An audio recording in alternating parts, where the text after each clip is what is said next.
العالمين، والصلاة والسلام على سيد المرسلين وخاتم النبيين محمد وآله وصحبه أجمعين ومن تبعهم بإحسان ودعا بدعوتهم إلى يوم الدين. أما بعد، فإني أريد أن أذكر أن هذا الالتقاء الكريم الحادث السامي إنما جاء في أوانه وفي مكانه.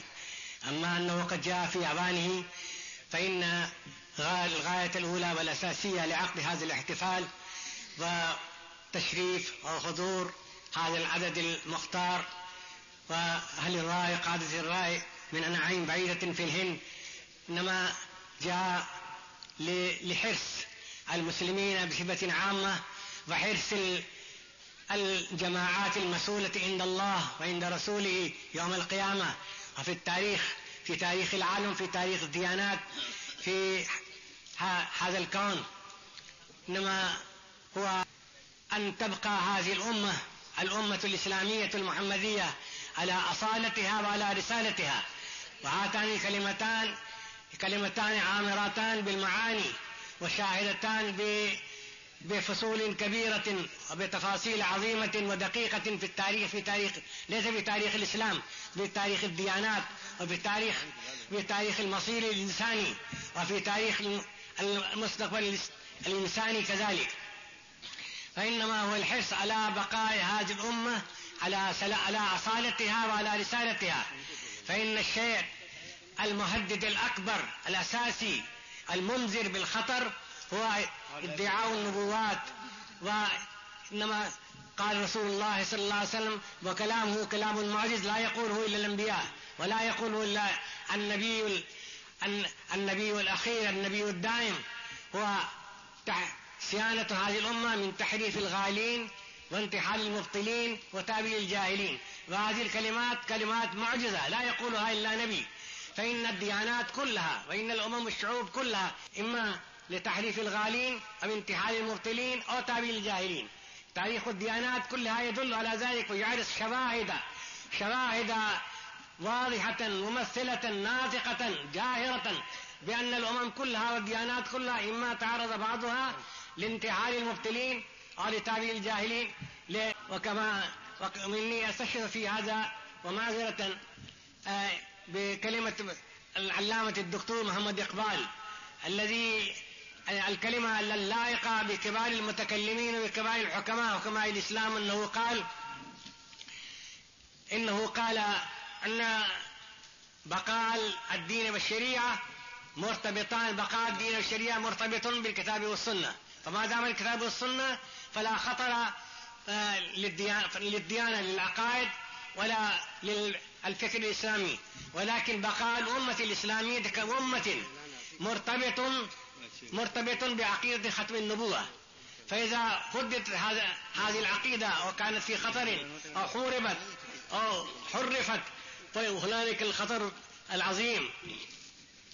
فإنما وأقول ذلك اعتذارا، أقول إني في أثناء تأليفي لكتاب رجال الفكر والدعوة في الإسلام الذي ظهر في العربية في 4 أجزاء وفي الإنجليزية في 4 أجزاء كذلك، اسم الكتاب Saviors of Islamic Spirit، وفي تاريخ دعوة عزيمة. فلما كنت في رجال الفكر والدعوة في الإسلام هذا بالعربية، أما في أردو فتاريخ دعوة عزيمة. فإنما اضطررت إلى دراسة الحركات الهدامة والمؤامرات الخطيرة والمخططات الدقيقة لهدم الإسلام ولإزالته عن موقفه وعن مهمته كذلك وعن رسالته كذلك. فإنما درست دراسة مستقصية طويلة عريضة ودقيقة وعميقة في دراسة الحركات الهدامة التي ظهرت في فطور مختلفة في فترات مختلفة في عصور مختلفة في أمكنة مختلفة، فمنها الباطنية ومنها المتنبئون في تاريخ الإسلام من المحرفون الدين. فإنما انتهيت إلى النتيجة أن الحركة القاديانية هي أخطر حركة وأدقها. وإنما التقى في هذه الحركة عنصران أساسيان: الطموح الفردي والأنانية الجماعية والطمع في السياسة والرئاسة ومؤامرة وتأييد الحكومة الإنجليزية، تأييد الاستعمار البريطاني للحركة القاديانية، لأنها عرفت بذكائها وبتجاربها الواسعة وممارستها للدول والبلاد أن المسلمين لا يؤثر فيهم حزب سياسي وفكرة سياسية، إنما يؤثر فيهم إذا يؤثر فيهم الاتجاه الديني والأساس الديني. فإنهم استعانوا بالفئة القاديانية، وإن الميرزا غلام القادياني قد صرح بنفسه، وأنا نقلت هذا بنصه وفصه وبإحالة إلى مكانه في الكتاب: إني غرس الحكومة البريطانية، هكذا إني غرس للحكومة البريطانية، وإن أسرتي كانت متصلة ومرتبطة بالحكومة الإنجليزية مدة 50 سنة. فإنما تحقق تاريخيا ودراسيا أمينا وعميقا أن الفئة القاديانية إنما كانت مؤيدة مسندة مدعمة من الحكومة البريطانية والسياسة البريطانية، لأنها فهمت وقد صح فهمها أن المسلمين لا ينصرفون عن شيء ولا يقبلون على شيء إلا إذا كان الخطاب في اللغة الدينية وباستخدام المصطلحات الدينية الشرعية وبالاستعطاف الديني. فجاءت الحركة القاديانية وهي أخطر حركة، أكبر الحركات خطرا وحذرا حولا وتخفيفا وتهديدا لبقاء هذا الدين على أصالته وسلامته. وإن كلمة رسول الله صلى الله عليه وسلم تعريف الغالين وانتحال المبطلين تأويل الجاهلين. هذه الاتجاهات الثلاثة وهذه الأساليب الثلاثة هي التي كانت خطرا على كل دين وعلى كل شريعة كما يدل عليه تاريخ الديانات.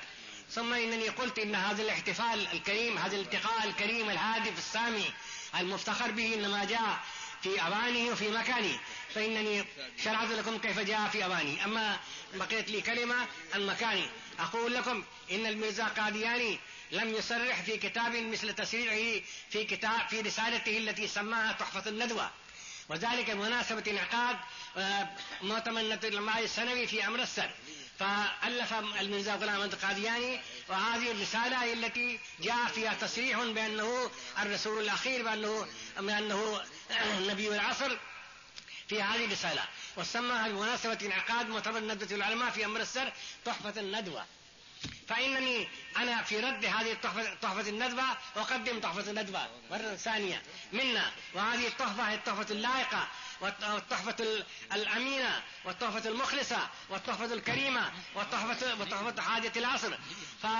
وإن مؤسس ندوة العلماء مولانا سيد محمد علي المنقيري، أنا سمعت وأنا في بيتي في منزلي في منقير أنه لما فكر القاديانيون وتوصلوا إلى نتيجة إنهم يتخذون بهار مركزا للدعاية القاديانية، ففزع مولانا محمد علي المنقيري ودعا مولانا مرتضى حسن الشانبوري ليرد على القاديانيين.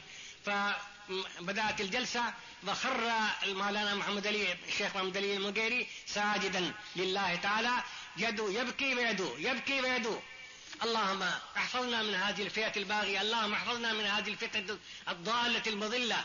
ولم يزل راضعا جبينه الأرض يبكي ويدعو حتى جاءه رجل من الاحتفال وقال: أبشر يا محمد علي، إن القاديانيين انهزموا وبدأوا يفرون من الاحتفال تاركين نعالهم أحذيتهم. وانتهى مولانا شانبوري من خطبتي، هنالك رفع مولانا محمد علي راسه وحمد الله تبارك وتعالى.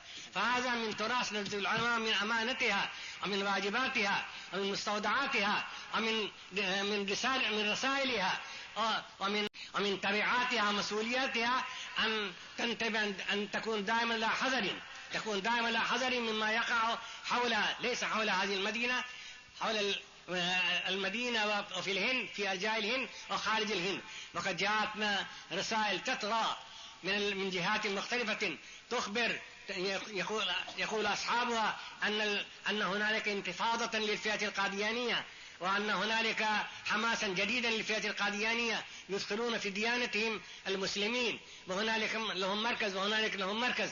بذلك تحتم علينا أن ندعو لمواجهة هذه الفتنة ولمجابهتها ولمقاومتها حفلة كريمة مؤقرة ذات قيمة دينية وذات قيمة علمية وذات قيمة اجتماعية وعالمية بحضور سماحة الشيخ إمام الحرم المكي الذي هو قبلة المسلمين جميعا في العالم، وتشريف هؤلاء السادة الكرام وهؤلاء الممثلين للإسلام وهؤلاء المدافعين عنه وهؤلاء القائمين بحركات ونشاطات إسلامية مختلفة في جهات مختلفة. فالحمد لله على ذلك، الحمد لله الذي تتم بحمده وبعونه الصالحات.